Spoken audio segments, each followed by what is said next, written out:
Hello, I'm Sam from Cultaholic.com, and I've got a very, very poorly throat this week, so you're going to have to bear with me as I try not to cough up a lung on camera. But this is Graded, where I take a look at both NXT and 205 Live, and I award each segment of the show a grade from A+ to F. There's no bear with me this week, so this is coming straight from my mind to your face, straight off the back of both shows. So without any further ado, I've got my King Diamond picture, I've got a cup of Lemsip just off camera over there.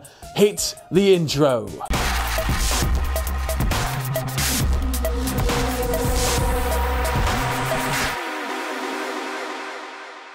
So as my tie suggests, we're going to be kicking things off with 205 Live, and the show opens with a pre-taped segment of Drake Maverick congratulating Itami and Ali on their Falls Count Anywhere match last week, and then he hypes tonight's main event, which is Mustafa Ali versus Tony Nese for a #1 contendership slot for the Cruiserweight title. But after that pre-taped segment, we go straight to the ring for Brian Kendrick versus Jack Gallagher with Drew Gulak at ringside. Gulak joins commentary as Kendrick is making his way down to the ring. He's got this really weird, wild look in his eyes, and he looks very, very desperate to get his hands on Jack Gallagher. And as a heel will always do, Gulak starts disparaging Kendrick on commentary, sometimes directly to his face when they spill out to ringside. The two start by exchanging strikes before showing off a little bit of their technical prowess, but they're really trying to sell the feel of a brawl in this one. There's this really lovely moment early on in the match where Kendrick's on his knees and Gallagher's just laying in kicks. Kendrick doesn't fight back, he just looks at him, demanding kick after kick, trying to prove his worth. As the match goes on, it gets quite aggressive really in the mat game department, but there are some standout spots, including one where Gallagher sort of goes over the top rope for a flip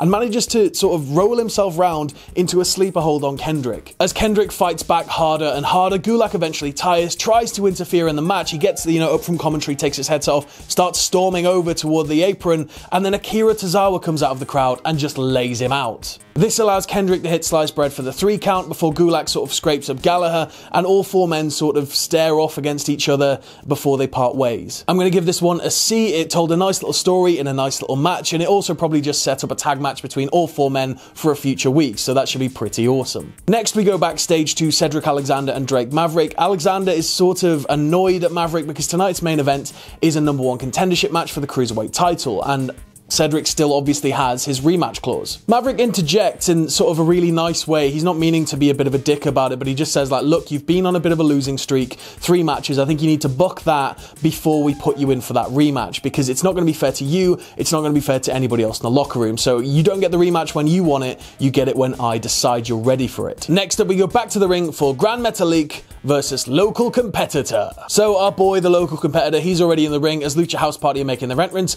Their entrance goes on a while because they've got to sort of make up time, because while it's happening, there's a little like video in video, and it is Lucha House Party all together. Gran Metalik challenges TJ Perkins to a match at a future episode of 205 Live. That's then just sort of forgotten about, like commentary don't really mention it very much, but the match gets underway. It's basically just a showcase match of Gran Metalik's greatest hits. It's an absolute squash. It lasts about 2 minutes, but you get to see lots of flippy stuff, lots of nice reversals, and it ends with this lovely massive elbow drop off the top rope. So following the elbow drop and the victory, Lucha House Party come back out onto the ramp. They've got their little clackers and they're celebrating. Gran Metalik's up on the turnbuckle, and TJP rushes the ring from the crowd and takes him out. But he doesn't just beat him down, he takes him out, unmasks him as Lucha House Party are running down to make the save and cover his face with a towel. TJ Perkins runs off into the crowd, or sorry, TJP, as he's now known, runs off into the crowd with the mask held up high, another one for his collection. I'm going to give this one a C- because it was a squash, man. It was a squash, but it was a fun one. We got to see some nice flippy moves, and obviously we've got a nice little setup there for TJP versus Metalik, the match that was sort of teased in the opening of this one. I also really like TJP as a heel because he's so snivelly and little and whiny, and he just reminds you of the kid at school whose uncle worked for Nintendo. But now that he's got the, more masks in his collection, I just want to know how this sort of ends, because obviously, is it just going to be all 3 of them just beating them down?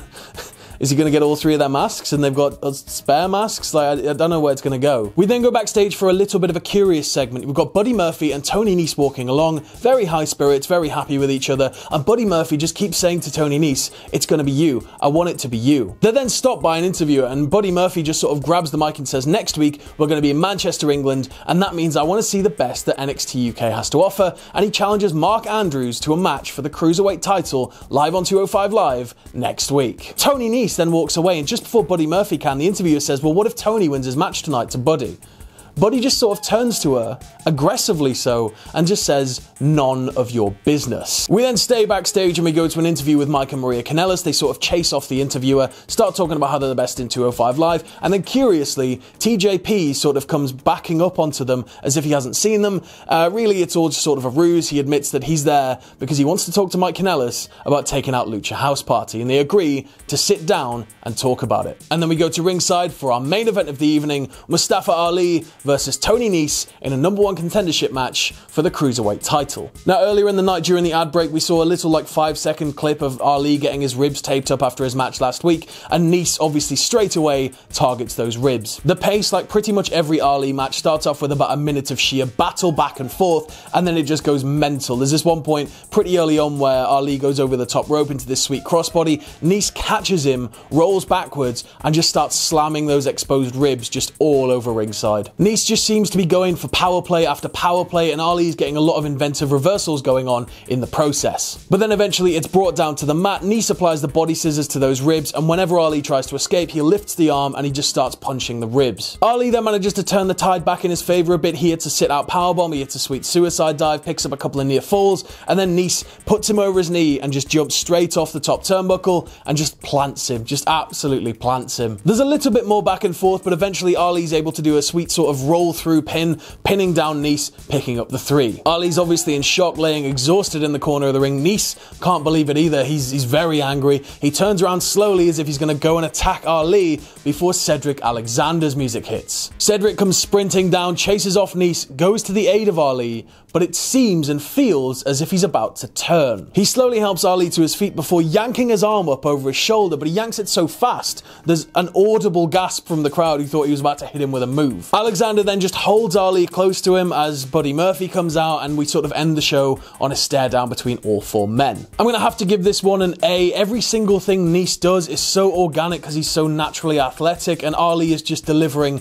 at an just uncompromisable, ridiculous rate. The guy is a megastar in the making. Overall, I thought that the match delivered really well on the tension, but the one thing I'm a bit annoyed about is I would have liked to have seen what the plan would have been had Nese won the #1 contendership after Murphy's interview earlier when he got a bit aggro. And now it's time to look at the overall grade for 205 Live. I often find this show pretty hard to grade unless it's like a uniform thing, because basically sometimes it's just like 2 matches, but this time I'm going to give the show a B. I feel like we got a strong showing out of each match, especially the main event. It was just wonderful. Both guys came out of that looking great. The opening bout, however, felt a little bit stunted, and the squash, I mean, it's a squash. You can't really be judged on something the level of the main event, so that's why the show is getting a B. And now, on to NXT. And as we move on to NXT, obviously there has to be a sexy tie change. So we open things with a massive hype package, loads of recap footage of the Aleister Black thing, basically leading up to the revelation last week of that massive dickhead Gargano being an absolute twat to our Raul.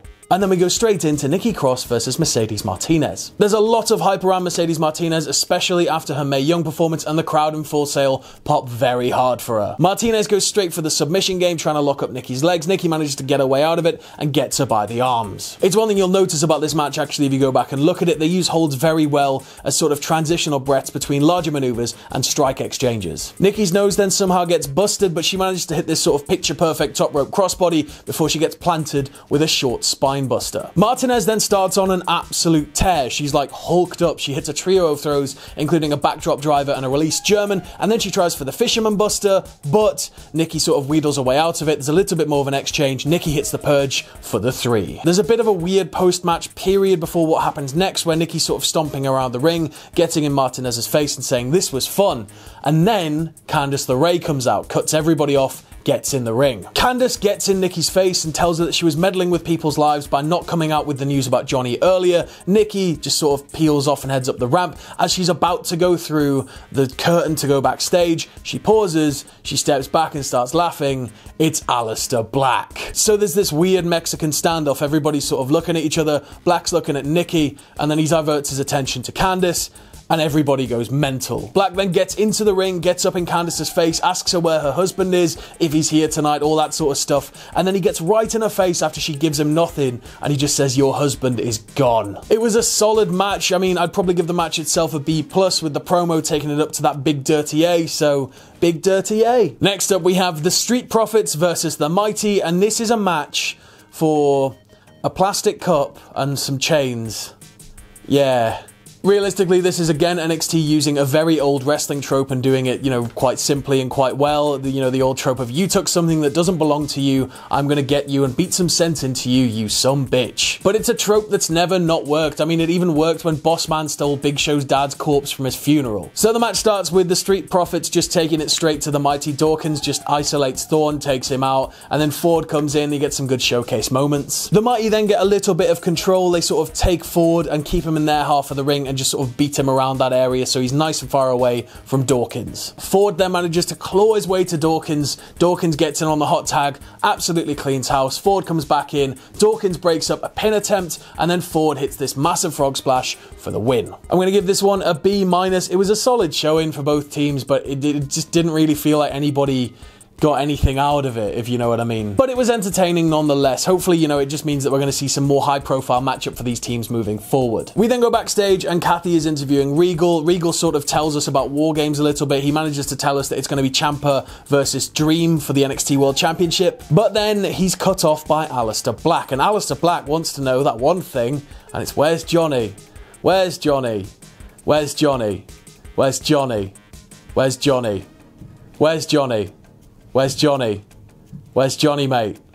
Where's Johnny? And then Regal is like, basically, I know, like, I told him to stay at home, like, don't be going off on Candice, it's not her fault, just, you know, just know that at WarGames, you're going to go one-on-one with him. So that should be a pretty good match. I mean, it's got to be, right? But after Regal tells Black about the match, Black tells Regal that basically, after he's done with him, Johnny's going to have no future in this company. We then go backstage again, and we're outside this time, and Lars Sullivan's walking around by a truck, smashing up some chairs, launching some water bottles. He's just really angry that the Velveteen Dream got that shot and not him, so he vows to take out Velveteen Dream before WarGames so he can take his spot. We then go back to the ring for the debut of Matt Riddle versus Luke Menzies. Luke Menzies from Leeds, England, former rugby league player, trained by Big Bad Marty Jones. He gets a jobber's entrance here though, so it's a bit crap. But then the music hits and the crowd explode for Riddle. But as well, just really like quick aside, Riddle's font on his Tron, the one that's like says King of, not the one that says Bros, it looks like it's made out of papyrus font. That's just bad crack, that. And whatever brand of jacket Riddle's wearing, it's been sort of covered up with a few yellow stickers. It's really weird. And really interestingly, from commentary, Nigel basically gets Riddle over as somebody who's a bit of a brag